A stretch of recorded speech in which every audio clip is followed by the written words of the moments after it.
Israel के बीच लंबे संघर्ष के बाद अब सीज फायर की खबरें सामने आ रही हैं। दरअसल आप सभी जानते हैं बीते 11 से 12 दिनों तक लगातार दोनों देश एक दूसरे के सामने हैं, युद्ध जैसे हालात वहां पे देखे गए हैं। लेकिन इसी बीच अमेरिकी राष्ट्रपति डोनाल्ड ट्रंप ने यह बड़ा दावा किया गया है कि दोनों देश अब सीज फायर के लिए मान चुके हैं। हालांकि दोनों देशों द्वारा आधिकारिक तौर पर ऐसी कोई भी पुष्टि सामने नहीं आई है, लेकिन अब अमेरिकी राष्ट्रपति डोनाल्ड ट्रंप का यह बड़ा दावा है कि दोनों देशों के बीच पूर्ण सीज फायर की सहमति बन गई है। ट्रंप ने बताया है कि ईरान और इजराइल मिडिल ईस्ट में शांति बहाल करने के लिए राजी हो चुके हैं। ट्रंप ने सोशल मीडिया प्लेटफॉर्म पर पोस्ट कर लिखा है, बधाई हो सभी को, ईरान और इजराइल ने सीज फायर पर सहमति बना ली है। सीज फायर के 6 घंटे के भीतर शुरू होगा और ईरान को पहले इसे पालना करना पड़ेगा। जैसे ही ईरान सीज फायर की पालना करेगा, अगले 12 घंटे में इजराइल भी इसमें शामिल हो जाएगा। 24 घंटे बाद औपचारिक तौर पर युद्ध को समाप्त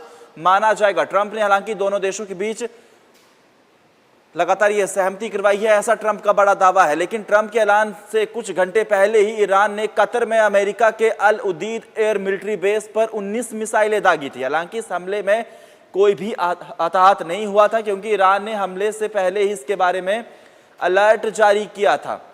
लेकिन अब ऐसे में ट्रंप का यह बड़ा दावा है कि ईरान और इजराइल के बीच सीजफायर हुआ है। ईरान ने लेकिन इसे खारिज भी कर दिया। देखिए, ईरानी मीडिया द्वारा लगातार इसे खारिज किया जा रहा है।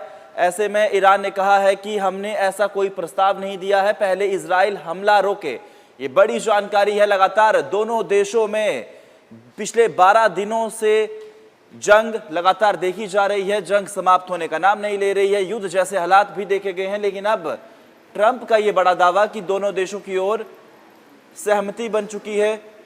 अब देखना होगा कि ट्रंप के इस दावे के बाद दोनों देश घोषणा कब करते हैं। हालांकि किसी भी देश, इन दोनों देशों द्वारा कोई भी आधिकारिक प्रतिक्रिया नहीं आई है। उधर आपको बता दें कि ईरान ट्रंप का यह दावा खारिज भी कर चुका है।